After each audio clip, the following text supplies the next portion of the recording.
बहुत बड़ी नहीं है लेकिन छोटी भी नहीं है। तो इस तरह से सिस्ट है, उसमें दोनों ओवरी नॉर्मल है। राइट में जो सिस्ट था वो भी नॉर्मल है, लेफ्ट तो ऑलरेडी पहले से नॉर्मल था। बेहतरीन लोगों को नमस्कार, सादर प्रणाम। आज इस वीडियो में बात करते हैं एक केस स्टडी की, राइट ओवरी में सिस्ट की।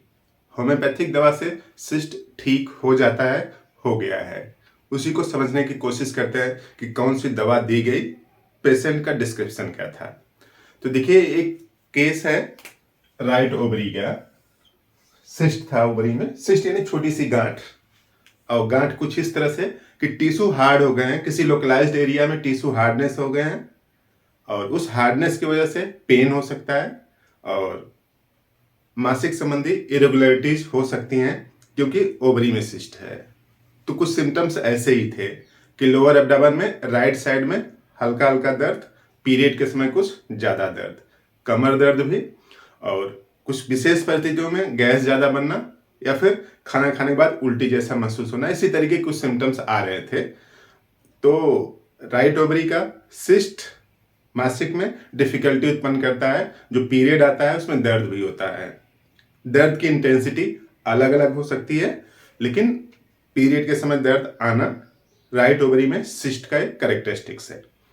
तो यूं समझिए कि एक केस 38 साल की महिला का है, नाम उनका विद्यावती है, मिसेज विद्यावती, 38 ईयर, जैसा रिपोर्ट में दिख रहा है। ये रिपोर्ट सीइंग अल्ट्रासाउंड की है, और उन्होंने फर्स्ट टाइम जब अल्ट्रासाउंड किया था तो 4/12/2024 को, इस 4/12/2024 की रिपोर्ट में राइट ओवरी फॉलिकल या फिर फिजियोलॉजिकल सिस्ट रिपोर्ट में है, और उस सिस्ट की साइज कितना है, 34.7 इंटू 29.5 इंटू 29.1 mm।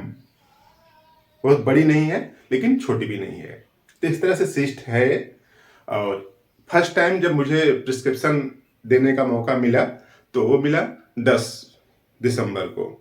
तो 10 दिसंबर को मैंने कुछ एक मेडिसिन जो है प्रिस्क्रिप्शन में, इसको हमने दिया।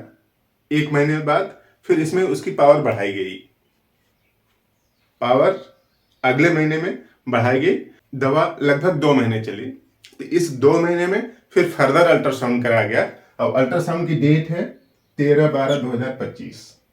इस 13/12/2025 को जो रिपोर्ट आई उसमें दोनों ओवरी नॉर्मल है। राइट में जो सिस्ट था वो भी नॉर्मल है, लेफ्ट तो ऑलरेडी पहले से नॉर्मल था, और यहाँ पे नो सिस्ट, सिस्ट नहीं है।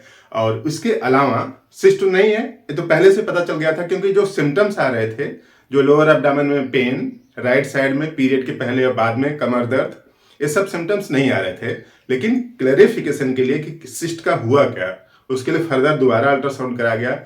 अब पेशेंट एकदम ठीक है। तो कहने का मतलब क्या है कि जिनको भी सिस्ट हो गया है, इसका मतलब ये नहीं कि मुझसे इलाज करवाना शुरू कर दें। बस इतना विश्वास रखें कि सिस्ट आसानी से होम्योपैथिक दवा से ठीक हो जाता है, बस सही दवा की जरूरत होती है। अब यहाँ पे जितनी भी दवा बताई गई है वीडियो में, इसका मतलब ये नहीं कि सिस्ट के लिए बस यही दवा है, इसी से ठीक हो जाता है। होम्योपैथिक दवा पेशेंट के कॉन्स्टिट्यूशन, एज और उसकी शारीरिक बनावट और कुछ और सिम्टम्स पर डिपेंड करती हैं। तो होम्योपैथी डॉक्टर की सलाह लें, मुझसे ना लें, किसी और से लें, लेकिन सलाह लें। सिस्ट होम्योपैथिक दवा से ठीक हो जाता है, सर्जरी की जरूरत नहीं है। पहली बात, घबराएं नहीं, सिस्ट बहुत बड़ी बीमारी नहीं है, कैंसर वैंसर कुछ नहीं होगा। बस जो दिक्कतें हैं वही उत्पन्न करेगा। तो इस तरह से सिस्ट जिनको भी हो जाए, किसी की सलाह लें, थोड़ा धैर्य रखें, ठीक हो जाएगा। तो इस तरह से काम के वीडियो आपको मिलते रहें। चैनल को सब्सक्राइब कर लें ताकि नया अपडेट आपको मिलता रहे। और किसी बीमारी में घबराना नहीं है। बीमारी से बड़ी दिक्कत क्या हो जाती है, जब आप घबराने लगते हैं, टेंशन में आ जाते हैं। तो टेंशन न लें, बीमारियां ठीक होने की संभावना है, हो जाती हैं। तो इस तरह से एक छोटा सा वीडियो आपने पूरा यहाँ तक देखा। Thank you.